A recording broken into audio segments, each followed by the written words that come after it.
Bismillahirrahmanirrahim. Assalamu alaikum dear students. I hope you will be fine. This video is about subject science of 7th class, and in today's lecture we will study chapter number 8. The chapter number 8 is transmission of heat, and our today topic is conduction. What is conduction? Transfer of heat from one part of object to another part of object. Heat का transfer होना from one part of object, किसी भी object के एक part से उसके दूसरे part तक हीट का ट्रांसफ़र होना क्या कहलाता है? कंडक्शन कहलाता है। स्टूडेंट्स, आज का टॉपिक स्टार्ट करने से पहले हम थोड़ा सा इसको डिस्कस कर लेते हैं ताकि बुक में जो बताया गया है उसको आप इजीली अंडरस्टैंड कर सकें। आपका कॉन्सेप्ट क्लियर हो जाएगा और आप बुक के अकॉर्डिंग जो भी हमें बताया गया है, ब्रीफिंग दी गई है, आप लोग उसे इजीली अंडरस्टैंड कर सकेंगे। तो हम कंडक्शन को थोड़ा सा यहाँ पर डिस्कस करते हैं। कंडक्शन होता क्या है वो आपको अभी ये समझ आ गई है कि हीट का ट्रांसफ़र होना किसी भी ऑब्जेक्ट के एक पार्ट से दूसरे पार्ट तक।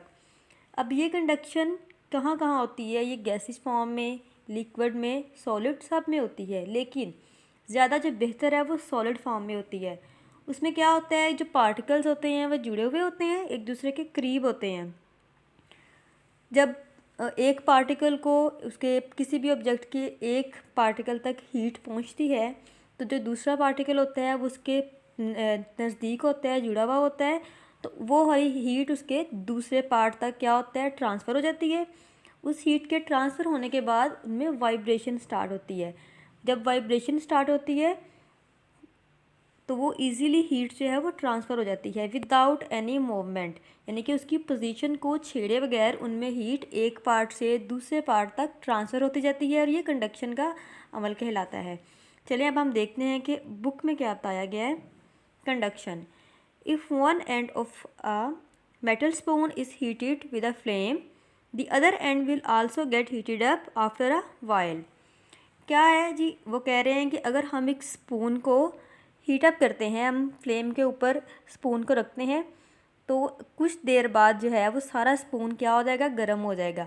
हमें फील होगा अगर हम वो कैसे होगा कि हमने उसको फ्लेम के ऊपर जब जिस पार्ट को हमने रखा हुआ है पहले वो हिस्सा गर्म होगा, उसके बाद आहिस्ता आहिस्ता आहिस्ता आहिस्ता क्या हो जाएगा, जो उसका एंड पॉइंट होगा स्पून का वहाँ तक वो हमें गर्म होता फील होना शुरू हो जाएगा। यानी कि क्या हुआ, कंडक्शन का अमल हुआ। स्पून जो था मेटल में है, हमारे पास सॉलिड फॉर्म में है, उसके एक जब हमने उसको हीटअप किया है उसके एक पार्ट तक, तो हीट क्या हुई है वो आगे से आगे उसके पार्टिकल्स में ट्रांसफ़र हुई है विदाउट किसी मूवमेंट के, और वो एंड पॉइंट तक पहुंच गई है जिससे सारा स्पून क्या है, हीटअप हो गया है।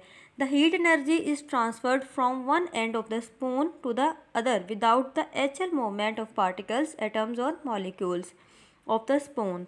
Such a mode of transmission of heat